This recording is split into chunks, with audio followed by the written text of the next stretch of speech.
ఎవరైతే కంప్లైంట్ ఇచ్చారో ఈ కంప్లైంట్ ఇచ్చిన వాళ్ళని నేను ఏ రోజు చూడలేదు. ఈ కంప్లైంట్ ఇచ్చిన వాళ్ళు నన్ను ఏ రోజు కలవలేదు, నేను వాళ్ళని ఏ రోజు కలవలేదు. ఈ కంప్లైంట్ ఇచ్చిన వాళ్ళతో నేను ఎప్పుడు మాట్లాడలేదు. ఈ కంప్లైంట్ ఇచ్చిన వాళ్ళకి నాకు అసలుకి నో గివ్ అండ్ టేక్, ఏ మాత్రం కూడా వీళ్ళతో నాకు సంబంధం లేదు. వీళ్ళు అల్లినటువంటి కట్టు కథకు నాకు ఎటువంటి సంబంధం లేదు. అయినప్పటికీ కూడా ఒక కట్టు కథ అల్లి ఈ ఓరల్ బేస్డ్ ఆధారాలని బేస్ చేసుకుని ఈ రోజున ఏసీబీ కేసు నమోదు చేశారు. నేను మళ్ళా స్పష్టం చేస్తా ఉన్నాను, వీళ్ళెవరో ఏంటో, వీళ్ళ వేరబౌట్స్, వీళ్ళ బిజినెస్ ఏది కూడా నాకు తెలీదు, నాకు సంబంధం లేదు. ఈ కేసుకి నాకు ఎటువంటి సంబంధం లేదు. కేవలం ఒక పొలిటికల్ క్లౌడ్ తో దీని వెనకాల కొంతమంది ఉండి, వాళ్ళ వెనకాల కొంతమంది ఉండి చేస్తున్నటువంటి, విడుదల రజనీని టార్గెట్ చేస్తున్నటువంటి ప్రయత్నంగా రెడ్ బుక్ పాలన పరాకాష్ఠగా ఈ కేసుని ఈ రోజు చూడాల్సినటువంటి అవసరం ఉంది అని తెలియజేస్తున్నా. ఈ విడుదల రజనీ మీద తన్ని డిఫేమ్ చేయాలి, తన మీద ఏదో ఒక కంప్లైంట్ పెట్టండి, తన్ని డిఫేమ్ చేద్దాము. కంప్లైంట్ పెట్టించడము, ఆ పైన ఫాలోఅప్లు వ్యవహారాలు మొత్తం నాది బాధ్యత. మీరు అలా కంప్లైంట్ పెట్టి నేను చెప్పిన ఆఫీస్కి వెళ్ళి ఇచ్చేసి మీరు ఇంట్లో కూర్చోండి మెలకుండా, నేను నడుపుతా అని చెప్పి మీ బిజినెస్లు నడిపిస్తా అని అతనికి అభయం ఇచ్చి వెనకుండి ఈ విధమైనటువంటి దారుణమైనటువంటి ఇల్లీగల్ కేసుని నా మీద, మా స్టాఫ్ మీద, మా మరిది మీద పెట్టించినటువంటి ప్రయత్నం చేశారు. అసలు ఎందుకు ఇది చేయాల్సి వచ్చింది? కృష్ణదేవరాయ గారికి కూడా ఎందుకు ఇలా చేయాల్సి వస్తుందంటే, కృష్ణదేవరాయ గారికి విడుదల రజనీ అంటే కోపం కొంచెం ఎక్కువేనండి, ఎక్కువ కోపమే. ఎందుకో నాకు కూడా కారణాలు తెలీదు, కానీ రకరకాల కారణాలు ఆయనే అనుకుంటాడు, రకరకాల కారణాలు ఆయనకే ఉన్నాయి. ఇదే కాకుండా ఒకవైపున ఈయన చెప్పాను కదా, ఇంకో వైపున ఇక్కడ ఉన్నాడు అవినీతి ఘనపాటి ఎమ్మెల్యే పత్తిపాటి గారు. ఇక ఆయన ఎక్కడా లేదు, విద్యుత్ పవర్ చేస్తే రాష్ట్రంలో ఎక్కడా లేదు. ఒక్క చిలుకూరుపేటకే సమస్య వచ్చిందంట, ఇక్కడ మాత్రము మా మీద ధర్నా కేసు కడతారు, నా మీద, మా ఫాలోవర్స్ మీద, మా వైఎస్ఆర్ కాంగ్రెస్ పార్టీ నాయకుల మీద.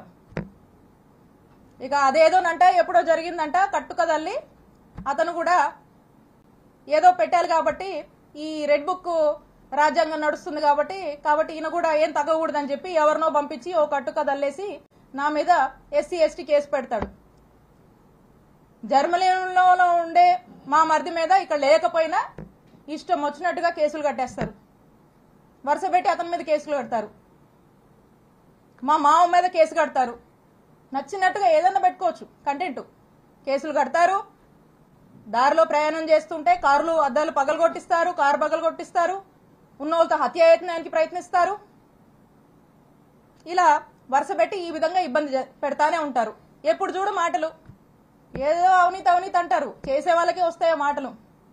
పొద్దుకులు ఎవరికి వస్తాయి? ఎవరు ఏం చేస్తే అదే వస్తుంది వాళ్ళకి. ఆయన అదే చేస్తాడు కాబట్టి పొద్దున్న లేస్తే ఆయన చేసే పాలన ఏమి ఉండదు. కాబట్టి ఆ నోటి వెంట వచ్చే మాటలే అవి, ఏం చేస్తారో అదే వస్తుంది. కాబట్టి ఆయన విఘ్నతగా వదిలేయాలి. పొద్దుపోక ఇలా నన్ను టార్గెట్ చేస్తూ వరుసపెట్టి ఇబ్బందులకు గురి చేసి ఏదో నా కళ్ళల్లో భయం చూద్దాం అనుకుంటున్నారేమో. నాకు బాధేస్తుంది ఎప్పుడు తెలుసా, అవతలోడి కళ్ళల్లో, అవతలోడు ఏదైనా పెయిన్ లో ఉండి నా దగ్గరకు వస్తే బాధేస్తుంది. అప్పుడు ఏదైనా కళ్ళెంబడి నీళ్ళు రావచ్చేమో అవతలోడు బాధ చూస్తే. కానీ నీలాంటి వాళ్ళు భయపెట్టాలంటే నాకేం బాధ అనిపించదు, నాకు భయం అస్సలు అనిపించదు నీలాంటి వాళ్ళు భయపెట్టాలని చూస్తే. ఇప్పటికైనా మీరు చేస్తున్న పాపాలన్నీ అందరికీ తెలుసు, ఈరోజు ప్రజలు కూడా చూస్తున్నారు, అందరూ గమనిస్తున్నారు. ఇవన్నీ విత్ ఎవిడెన్సే నేను మాట్లాడా. మీరు మళ్ళీ ఇంకో కట్టు కథ పెట్టుకుని ఇంకొంచెం బ్యాచ్ని మళ్ళీ పెట్టి మళ్ళీ కొంతమంది ఆర్టిస్టులను దింపి అదిగో ఇదిగో అని మాట్లాడించవచ్చు. కాదు, నేను చెప్తా ఉన్నా, పోసాని గారు అప్పుడెప్పుడో మాట్లాడారని చెప్పి తర్వాత ఇన్ని సంవత్సరాలకు తెచ్చి చుట్టూ తిప్పారు కదా, ఇబ్బందులు పెడుతున్నారు కదా. అదే రాజ్యాంగం మాకు కూడా వర్తిస్తుంది కదా. ఇష్టం వచ్చినట్టుగా వచ్చి కూర్చొని ఇష్టానికి మాట్లాడిపోతే మాట్లాడినోడు ఎవరిని కూడా వదిలిపెట్టనని చెప్పి తెలియజేస్తున్నాను.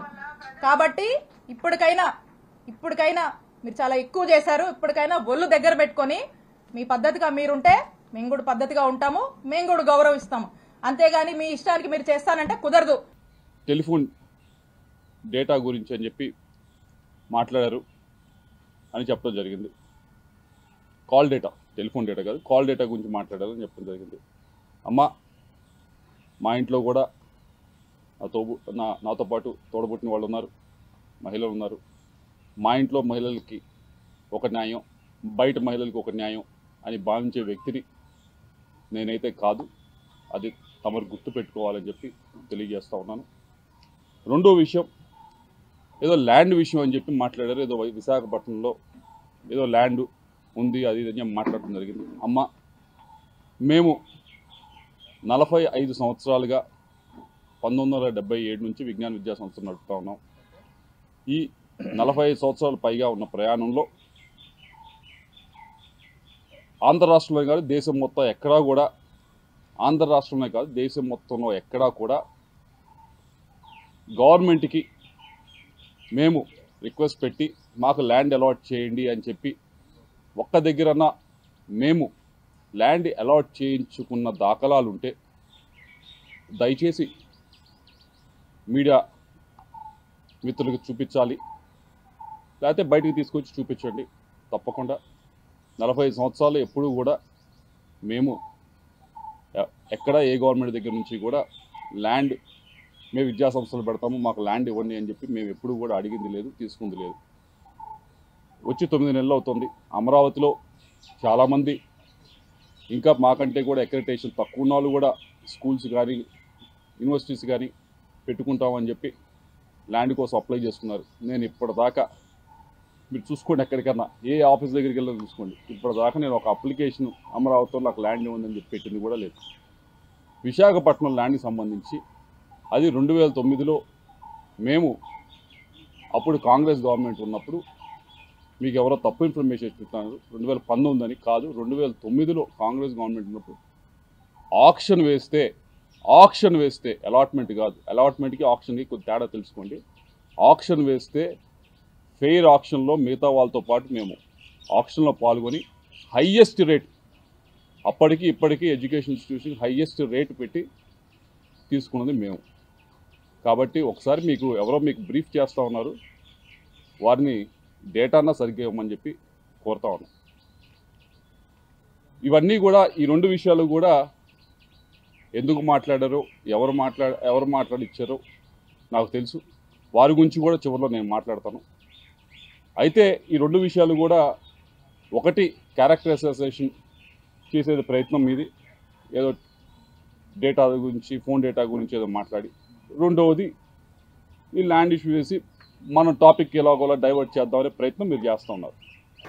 తప్పు చేయని వాళ్ళకి భయం ఎందుకే, ఒలిగిపోటు ఎందుకు, కోర్టు పోయిన వాళ్ళకి ఎందుకు డబ్బులు వెనక్కిస్తున్నారు? సిగ్గుండాలి కదా మాట్లాడటానికి, సిగ్గుండాలన్నా మాట్లాడటానికి? ఎన్ని ఎగ్జాంపుల్స్ ఉన్నాయి చిలకలూరుపేట చరిత్రలో సోమేపల్లి సాంబయ్య గారు 6 సార్లు పోటీ చేశాడు, నేను 6 సార్లు పోటీ చేశా. హైకోర్టుకి ఎవరన్నా వెళ్ళారు అవినీతి మీద? సొంత పార్టీ వాళ్ళు ఎవరైనా అవినీతి మీద హైకోర్టుకి వెళ్ళిన చరిత్ర ఉందా చిలకలూరుపేటకి? సిగ్గుండాలి మీడియా ముందుకు వచ్చి మాట్లాడటానికి. ఎందుకు మళ్ళా డబ్బులు ఇచ్చి బతిలాడుకుంటున్నారు? చాలా వాళ్ళ పార్టీ వాళ్ళే కదా, మీ అందరికి ఇప్పుడు ప్రొడ్యూస్ చేస్తారు. ఎవరెవరి దగ్గర డబ్బులు తీసుకున్నారు, ఎవరి దగ్గర పోయి డబ్బులు ఇస్తున్నారు, కోర్టుకు పోయిన వాళ్ళకి ఏ విధంగా రాజీ పడుతున్నారు. ఈ రాష్ట్రంలో ఎవరికైనా ఎందుకు వచ్చింది? ఎవరి మీద లేనన్ని ఆరోపణలు మీ మీద ఎందుకు వస్తున్నాయి?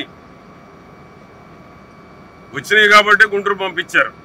ప్రజలు మర్చిపోయారు, మళ్ళీ తిరిగి టపా చేశారు. మర్చిపోరు చిలకలూరుపేట ప్రజల హృదయాల్లో సుస్థిరంగా అవినీతి మంత్రి అని ముద్ర వేసుకొని ఈరోజు ఏదో నీతులు చెప్తే ప్రజలు నమ్మేదానికి సిద్ధంగా లేరు. ఎంపీ మీద ప్రేలాపనలు ప్రేరితే ఎంపీ నిజాయితీని ఎవరు శంకించలేరు.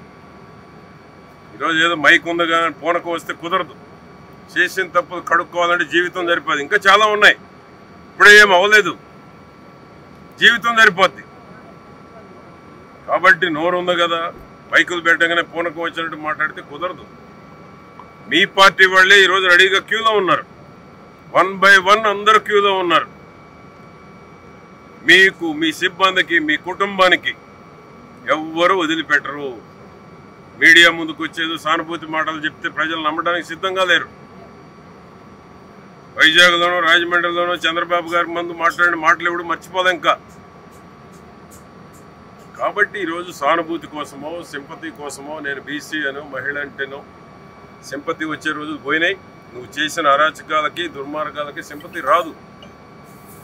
ఎప్పుడెప్పుడు అరెస్ట్ చేస్తారని రాష్ట్ర ప్రజలు ఎదురు చూస్తూ ఉన్నారు. చిలకలూరుపేటలో సోషల్ మీడియాలో వల్గర్ లాంగ్వేజ్ పెట్టి వల్గర్ సంస్కృతిని తీసుకొచ్చినటువంటి ఘనత మర్చిపోలే ప్రజలు.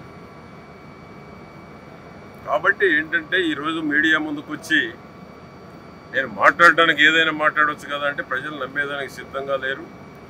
తప్పకుండా నువ్వు దోచిన అవినీతి మొత్తం కక్కిచ్చేదాకా కూటమి ప్రభుత్వం వదిలిపెట్టదు. రెడ్ బుక్ రాజ్యాంగం కాదు.